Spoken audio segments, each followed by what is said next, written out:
Sahabat-sahabat saya yang luar biasa, salam sehat dan bahagia selalu. Saya yakin teman-teman sering kali mendengar pernyataan yang menyebutkan hidup itu mengalir saja. Tetapi ada juga yang menyebutkan bahwa hidup itu harus terencana. Kalau teman-teman, mana pernyataan yang paling teman-teman percaya? Hidup itu mengalir saja atau hidup itu sebaiknya terencana? Silahkan teman-teman berikan komentar di bawah ini ya.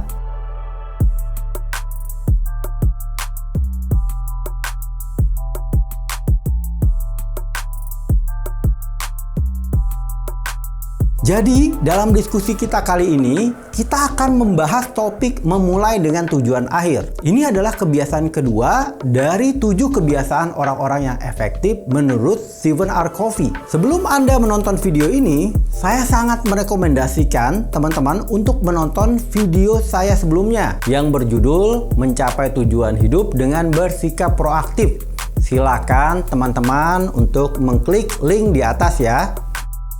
Mengapa kita perlu memulai dengan tujuan akhir? Seorang sahabat saya yang bekerja sebagai travel blogger, sebelum memulai perjalanannya, dia akan menentukan destinasi wisata yang akan dikunjunginya. Misalnya, dalam perjalanannya ke Bali, dia akan membuat checklist tempat-tempat yang akan didatanginya. Air terjun Tuka Cepung, air terjun Kanto Lampo, Tanah Lot Tabanan Bali, Pura Ulun Danu, Danau Bedugul, Pura Uluwatu, menikmati udara segar di Kintamani, atau bermain di sawah terasering di Tegal Alang, dan menikmati sunset di Jimbaran. Kalau kalian, apa tempat favorit yang akan kalian datangi kalau ke Bali?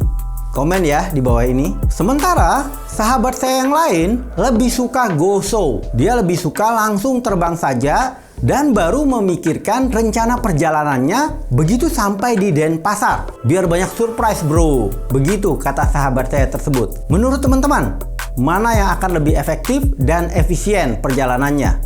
Teman saya yang sudah memiliki checklist dan rencana perjalanan, atau teman saya yang langsung berangkat go show? Teman saya yang memiliki checklist dan rencana perjalanan mendatangi lebih banyak destinasi wisata. Dia juga lebih efisien dalam penggunaan waktu dan budgetnya. Sementara teman saya yang langsung berangkat go show baru melakukan riset di tempat perjalanan, sehingga dia kehilangan beberapa waktu untuk menikmati perjalanan dan juga tidak bisa mendatangi beberapa destinasi yang dia inginkan karena keterbatasan budget yang di luar perkiraannya. Jadinya perjalanan dia memang banyak surprise-nya. Sayangnya itu kejutan-kejutan yang tidak menyenangkan. Nah, kalau teman-teman sendiri tergolong tipe traveler yang pertama atau yang kedua?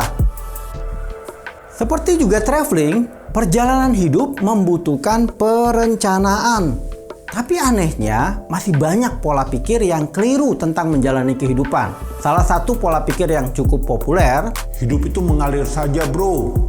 Dibawa asik aja men. Nggak usah ribet-ribet lah.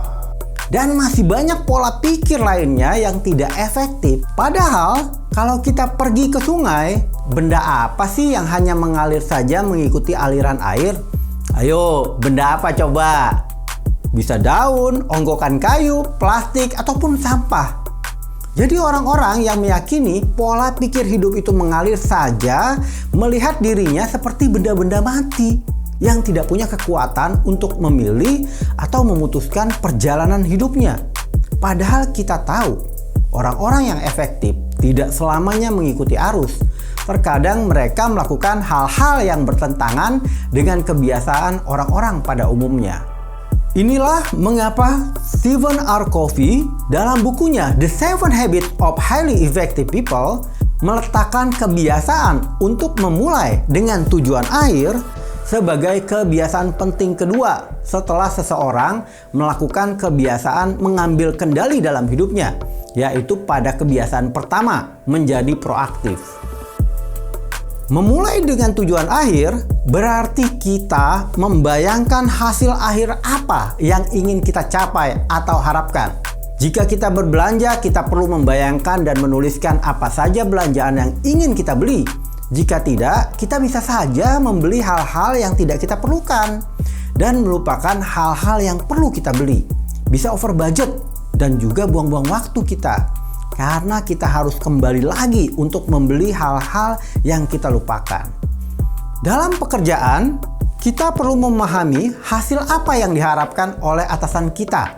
Seberapa banyak kuantitas hasil yang diharapkan dari kita, seberapa baik kualitas yang diinginkannya, dan kapan dia mengharapkan agar kita menyelesaikan tugas dan tanggung jawab yang diberikan. Dalam bisnis, kita juga perlu memahami apa harapan yang diinginkan oleh pelanggan ataupun pengguna jasa kita. Bila kita menjual makanan, kita perlu memahami selera pelanggan kita. Dia mengharapkan rasa yang seperti apa? Berapa banyak porsinya? Mau pedas, sedang, ataupun manis? Memahami harapan pelanggan adalah hal yang mendasar dalam berusaha. Karena jika kita bisa memenuhi harapan mereka, kita akan bisa mencapai target penjualan yang lebih baik. Dan ini berarti kemungkinan profit yang lebih tinggi juga.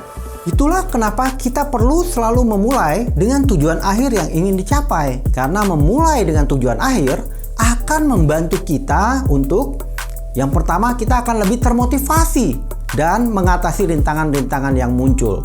Teman saya yang melakukan riset tentang destinasi wisata yang hendak didatanginya memiliki pemahaman yang lebih mendalam tentang objek wisata yang hendak dia datangi.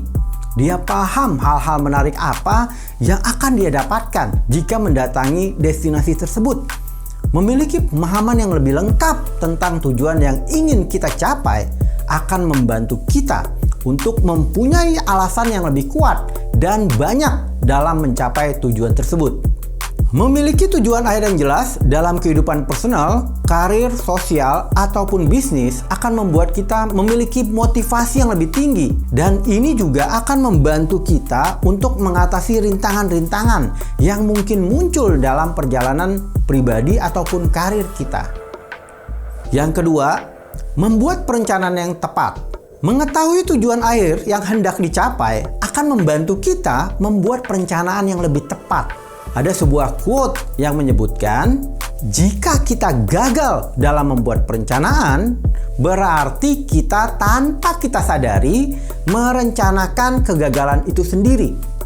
Memiliki tujuan akhir yang jelas juga akan membantu kita membuat perencanaan yang lebih tepat dan matang untuk mencapainya. Sehingga kita bisa lebih hemat dalam sumber daya kita, baik pikiran, uang, ataupun waktu.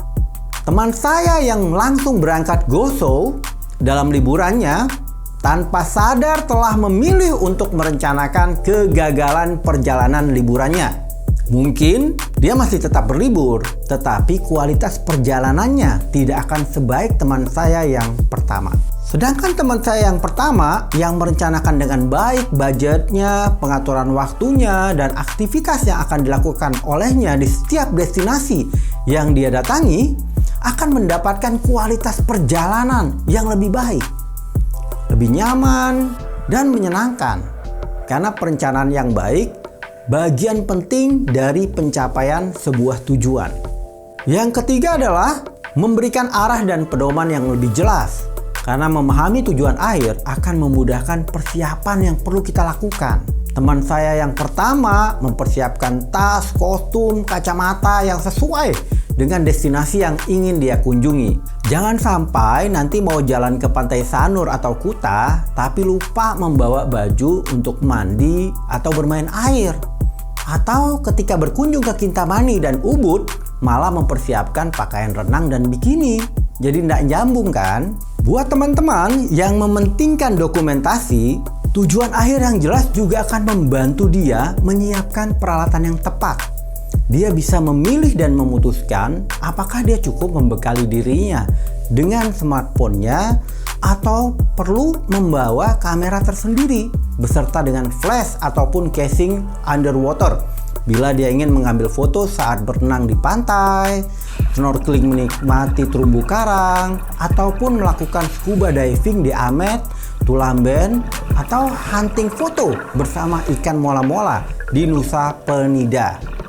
Begitu juga dalam perjalanan hidup ataupun perjalanan karir.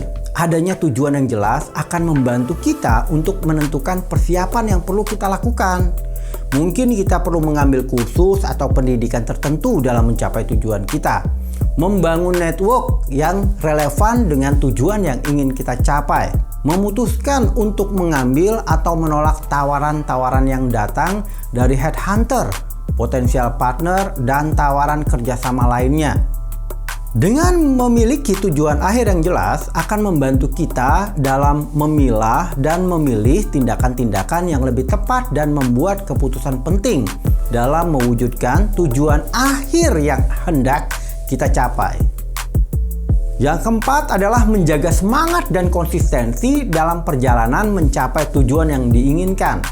Melakukan persiapan dan perencanaan tentunya menyita energi kita. Tetapi dengan memahami tujuan akhir yang ingin kita capai, itu akan membantu kita mempertahankan semangat dan energi kita dalam proses perencanaan dan persiapannya. Teman saya yang pertama memiliki semangat yang tinggi dalam mempersiapkan perjalanan travelingnya. Walaupun banyak pekerjaan yang harus dia bereskan sebelum keberangkatannya, dia tetap bersemangat. Dia juga bisa memantau kemajuan dalam perencanaan dan persiapannya dengan jelas. Selain itu, dia juga bisa menahan diri terhadap godaan-godaan belanja online dan rayuan-rayuan promo lainnya yang menggoda, yang bisa mengurangi budgetnya untuk melakukan traveling yang seru, nyaman, dan menyenangkan. Memiliki tujuan akhir yang jelas akan menjaga semangat dan konsistensi kita dalam menjalankan hari demi hari ketika mencapai tujuan yang kita inginkan. Dalam membuat sebuah tujuan, kita bisa menggunakan kriteria SMART goal: spesifik, measurable, attainable, relevant, dan time bound. Kita akan membahas kelima kriteria ini satu persatu. Yang pertama, tujuan akhir yang spesifik. Jika saya ingin pulang ke rumah saya tidak bisa hanya menyebutkan ke drivernya dengan mengatakan, "Bang, ke Depok ya Bang ya." Karena saya hanya akan sampai seputar area Depok, tapi tidak sampai ke rumah saya. Bila target atau tujuan akhir kita tidak jelas, maka kita akan berputar-putar saja dan akan kehabisan waktu. Daripada memiliki tujuan ingin lebih sehat, lebih baik kita menyebutkan tujuan kita menurunkan kolesterol, menurunkan tekanan darah, atau menurunkan berat badan. Daripada sekedar ingin memiliki karir yang lebih baik kita menyebutkan tujuan kita mencapai posisi tertentu, meningkatkan pendapatan kita, atau mencapai penjualan lebih banyak. Daripada sekedar menyebutkan ingin memiliki bisnis yang lebih baik kita menyebutkan tujuan kita adalah meningkatkan penjualan, mengurangi biaya, meningkatkan kepuasan pelanggan, menurunkan keluhan pelanggan, ataupun meningkatkan profit. Jadi, semakin spesifik tujuan kita, akan lebih mungkin kita untuk mencapai tujuan tersebut.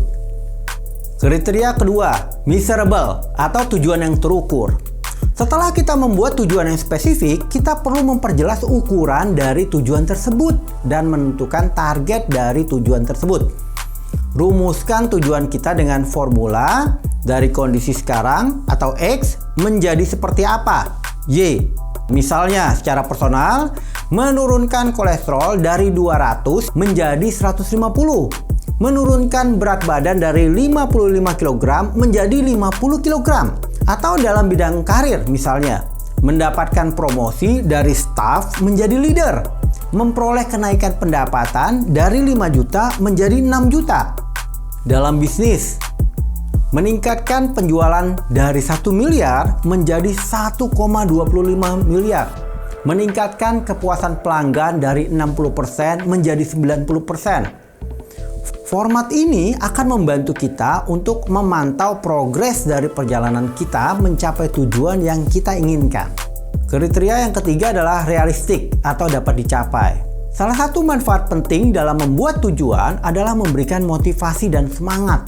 Jadi buatlah sebuah tujuan yang tidak terlalu mudah atau yang berada dalam comfort zone kita, tetapi juga tidak terlalu susah atau berada di disaster zone, zona bahaya.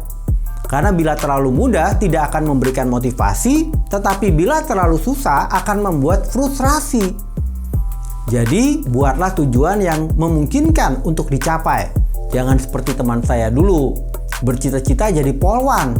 Masalahnya dia laki-laki, bro. Daripada memiliki tujuan berbicara di depan 1000 orang, kita bisa memiliki tujuan yang lebih realistis bila kita memilih untuk berbicara di depan 20 orang dulu. Karena saat ini kita baru percaya diri saat berbicara di depan 5 orang. Daripada memiliki target untuk menjadi CEO, kita bisa membuat tujuan yang lebih sederhana dengan mendapatkan promosi 2 jenjang yang lebih tinggi dari posisi kita sekarang. Daripada memiliki keinginan untuk memiliki bisnis yang menjangkau wilayah Indonesia, kita bisa membuat tujuan memiliki bisnis dalam skala tertentu. Misalnya, memiliki cabang di setiap kecamatan di kota kita. Kriteria yang keempat adalah relevan dengan visi dan misi hidup kita. Pastikan kita membuat tujuan yang sejalan dengan nilai dan visi hidup kita.